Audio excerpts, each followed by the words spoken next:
नमस्कार। कभी सोचा है कि एक ही आंदोलन, एक ही मूवमेंट के दो बिल्कुल अलग अलग चेहरे हो सकते हैं। आज हम हिंदी साहित्य के नव जागरण की कहानी में कुछ ऐसा ही देखने वाले हैं, जहां दो अलग अलग युगों ने इस जागरण को एक नई पहचान दी। तो चलिए सीधे मुद्दे पर आते हैं। सवाल ये है कि भारतेंदु और द्विवेदी युग दोनों के नव जागरण में आखिर वो बड़ा और क्रूशल अंतर क्या था। और ये कोई छोटा मोटा सवाल नहीं है। इसी सवाल के जवाब ने भारतीय साहित्य के इतिहास को एक नया मोड़ दिया था। लेकिन इन अंतरों में गोता लगाने से पहले एक मिनट रुकते हैं। ये नवजागरण शब्द, इसका असल में मतलब क्या है? ये है क्या चीज? इसे ऐसे समझिए जैसे दो अलग अलग संस्कृतियां आपस में मिलती हैं या कह ले टकराती हैं तो एक चिंगारी सी उठती है। बस वही चिंगारी है नव जागरण। ये एक ऐसी आग है जो समाज को खुद को आईने में देखने, अपनी अच्छाई बुराई परखने और एक नए रास्ते पर चलने के लिए मजबूर कर देती है। और हाँ, ये कोई एक दिन में होने वाला जादू नहीं है। ये एक पूरी प्रक्रिया है, एक एवोल्यूशन है। इसके देखिए 4 बड़े बड़े चरण हैं और ये चारों मिलकर किसी भी समाज की सोच को मतलब जड़ से हिलाकर रख देते हैं। तो ये जो हिंदी साहित्य में जागरण की लहर आई, वो अचानक से नहीं आई थी। इसकी जमीन तो दशकों से तैयार हो रही थी, सामाजिक और राजनीतिक बदलावों से। सोचिए, 1828 में ब्रह्म समाज की स्थापना हुई, फिर 1857 का वो ऐतिहासिक संग्राम, इन सब ने मिलकर वो माहौल बनाया था। तो चलिए कहानी के पहले अध्याय पर चलते हैं। पहला चरण यानी भारतेंदु युग, और इस युग के महानायक थे, जाहिर है, भारतेंदु हरिश्चंद्र। अगर नेशनल कॉन्शियसनेस को एक किताब माने तो भारतेंदु युग उसका फर्स्ट ड्राफ्ट था। कच्चा, भावनाओं से भरा और हाँ, गहरे अंतर्विरोधों मतलब कॉन्ट्रडिक्शन से भी भरपूर। देखिए, इस दौर के जो लेखक थे वो एक बड़ी अजीब सी कश्मकश में थे। एक तरफ उन्हें दिख रहा था कि अंग्रेज कैसे देश को आर्थिक तौर पर खोखला कर रहे हैं और वो इसका विरोध करना चाहते थे, लेकिन दूसरी तरफ 1857 के विद्रोह को जिस बेरहमी से कुचला गया था उसका खौफ भी दिल में बैठा हुआ था। और ये जो अंतर्विरोध है ना, उसे भारतेंदु जी का ये दोहा कमाल की खूबी से पकड़ता है। एक ही सांस में अंग्रेजी राज की व्यवस्था की तारीफ भी है और साथ ही इस बात का गहरा दर्द भी कि हमारा सारा धन विदेश जा रहा है। कमाल है ना? तो ये तो थी पहले चरण की बात। अब कहानी आगे बढ़ती है और आता है दूसरा चरण, द्विवेदी युग। और इस युग ने जागरण को एक बिल्कुल नई दिशा, एक नई आवाज दे दी। अगर भारतेंदु युग फर्स्ट ड्राफ्ट था तो द्विवेदी युग था उसका रिवाइज्ड एंड पब्लिश्ड एडिशन। अब यहाँ उलझन नहीं थी, बल्कि एक साफ, मुखर और कह सकते हैं कि एक असर्टिव नजरिया था। अब बात सिर्फ रोने धोने या दुखड़ा सुनाने की नहीं रह गई थी।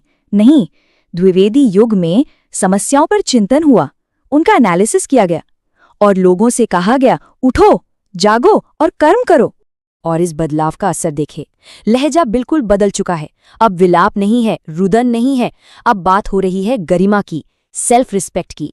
गुलामी को अब सिर्फ एक मजबूरी नहीं बल्कि एक अपमान की तरह देखा जाने लगा था। तो चलिए अब इन दोनों युगों को आमने सामने रखकर देखते हैं।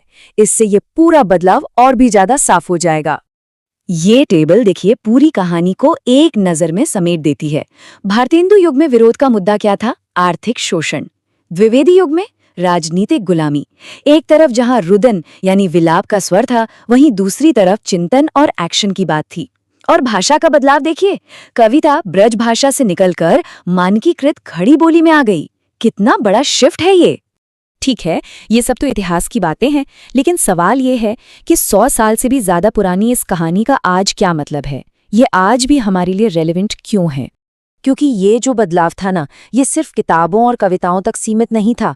साहित्य में जो ये सफर था, विलाप से कर्म तक का, वो असल में पूरे देश के सफर का आईना था।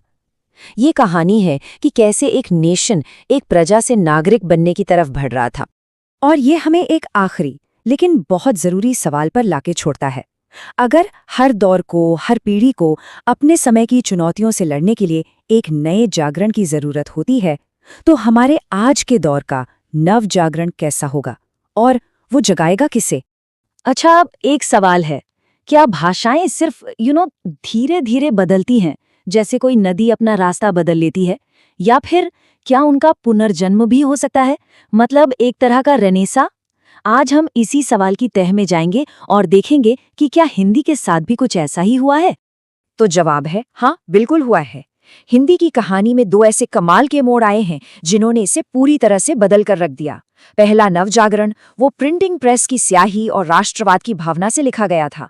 और दूसरा तो हमारी आंखों के ठीक सामने इंटरनेट और पिक्सल की रोशनी में बन रहा है। सच में ये एक जबरदस्त यात्रा है। तो फिर चलिए थोड़ा समय में पीछे चलते हैं और कहानी शुरू करते हैं पहली लहर से। ये बात है लेट 19th सेंचुरी की, जब भारत एक बिल्कुल नए दौर से गुजर रहा था। देखिए 1857 का संग्राम सिर्फ एक लड़ाई नहीं थी, उसने ना पूरे देश में एक नई सोच, एक नई चेतना जगा दी। लोगों को ये समझ आने लगा कि भाई अपनी पहचान के लिए, अपनी तरक्की के लिए एक कॉमन भाषा का होना बहुत जरूरी है। और बस इसी माहौल में भारतेंदु हरिश्चंद्र जैसे लीडर्स सामने आए जिन्होंने हिंदी को राष्ट्रीय पहचान का सिंबल बनाया। और भारतेंदु की ये लाइन देखिए, निज भाषा उन्नति अहे, सब उन्नति को मूल। ये उस पूरे मूवमेंट का कह सकते हैं मोटो बन गया। मतलब बहुत सीधा था, अगर अपनी भाषा तरक्की करेगी तभी हर तरह की तरक्की होगी। ये सिर्फ एक नारा नहीं था दोस्तों, ये एक पूरी की पूरी फिलॉसफी थी जिसने आगे की कई पीढ़ियों को रास्ता दिखाया। तो भारतेंदु ने तो जमीन तैयार कर दी, बीज बो दिया, लेकिन उस बीज को एक मजबूत पेड़ बनाने का काम जिसने किया वो थे आधुनिक हिंदी के असली आर्किटेक्ट आचार्य महावीर प्रसाद द्विवेदी। साल 1900 से लेके 1920 तक का जो समय है ना, उसे हिंदी लिटरेचर में द्विवेदी युग कहते हैं। इसी दौर में आचार्य द्विवेदी ने एक मैगजीन निकाली, सरस्वती, और इसी मैगजीन के जरिए उन्होंने हिंदी की ग्रामर, उसके सेंटेंस स्ट्रक्चर को एक स्टैंडर्ड फॉर्म दिया। उसका दायरा इतना बढ़ा दिया कि पूछिए मत। सरस्वती सिर्फ एक मैगजीन नहीं थी, वो अपने आप में एक पूरा मूवमेंट थी। और द्विवेदी जी का डेडिकेशन देखिए, कमाल का था। सोचकर देखिए, उस जमाने में रेलवे की 200 रुपए महीने की पक्की नौकरी, उन्होंने वो नौकरी छोड़ दी। किस लिए? सिर्फ सरस्वती मैगजीन को एडिट करने के लिए। और सैलरी सिर्फ 20 रुपए महीना। मतलब भाषा के लिए ऐसा त्याग सच में कमाल है। तो सवाल ये है कि सरस्वती ने आखिर किया क्या? देखिए, 3 बड़े काम किए। सबसे पहले इसने खड़ी बोली की ग्रामर को सेट किया, नियम बनाए।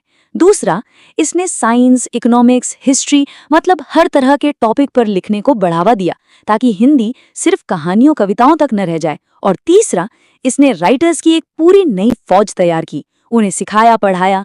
अब जरा इन दोनों नवजागरण को आमने सामने रखकर देखते हैं। एक तरफ था पहला नवजागरण, जिसका मीडियम क्या था? मैगजीन और किताबें, और गोल भाषा को स्टैंडर्ड बनाना, उसे हरफन मौला बनाना। दूसरी तरफ है आज का डिजिटल नवजागरण, इसका मीडियम है इंटरनेट, और इसका गोल है भाषा को ग्लोबल बनाना, उसे डेमोक्रेटिक बनाना, मतलब हर किसी तक पहुंचाना। दोनों ही अपने टाइम में रेवोल्यूशनरी थे। तो चलिए अब आते हैं दूसरी लहर पर, वो क्रांति जो हमारी मतलब हम सबकी आंखों के ठीक सामने हो रही है, डिजिटल युग की क्रांति।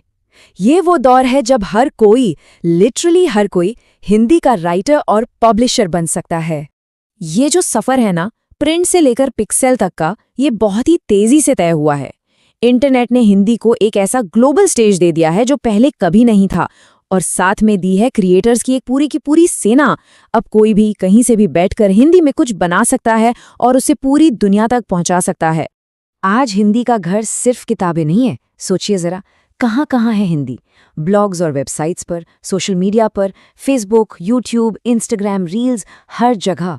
ऑडियो प्लेटफॉर्म्स पर जैसे कुकू FM, स्टोरीटेल, OTT पर, नेटफ्लिक्स, Amazon प्राइम पर। मतलब ये एक बिल्कुल नया और वाइब्रेंट दौर है। ये चार्ट देखिए, कहानी बिल्कुल साफ है। जहां ट्रेडिशनल मीडिया मतलब प्रिंट और ब्रॉडकास्ट एक लिमिट में था, वहीं डिजिटल मीडिया ने हिंदी कंटेंट बनाने और देखने सुनने में एक जबरदस्त मतलब एक्सपोनेंशियल उछाल ना दिया है। और इसने भाषा को हर तरह की ज्योग्राफिकल बाउंड्री से आज़ाद कर दिया है। और जैसा कि डॉक्टर हंसराज सुमन कहते हैं, आने वाला समय डिजिटल हिंदी का होगा।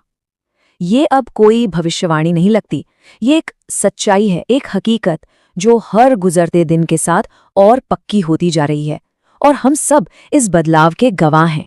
तो चलिए अब इन दोनों कहानियों को एक साथ जोड़ते हैं, देखते हैं कि हिंदी का कल, आज और आने वाला कल, ये सब कैसे एक दूसरे से जुड़े हैं। पहले नवजागरण का मिशन क्या था? हिंदी को वर्सेटाइल और एक्सेसिबल बनाना। उसने भाषा को लिटरेचर और डिस्कशन के लिए तैयार किया। और आज का डिजिटल नवजागरण क्या कर रहा है? वो उसी मिशन को एक ग्लोबल और डेमोक्रेटिक स्केल पर पूरा कर रहा है, उन तरीकों से जिनके बारे में शायद उस दौर के लोगों ने सोचा भी नहीं होगा। इसे ऐसे समझ सकते हैं, पहले नवजागरण ने एक बहुत मजबूत नींव बनाई और आज का दूसरा नवजागरण उसी नींव पर एक ग्लोबल गगनचुंबी इमारत खड़ी कर रहा है। तो आखिर में सवाल यही बचता है, ये डिजिटल क्रांति हिंदी को और कहाँ तक ले जाएगी? और उससे भी बड़ा सवाल, इस कहानी का अगला चैप्टर कौन लिखेगा? शायद इसका जवाब हम सब में ही छिपा है। सोचने वाली बात है ना?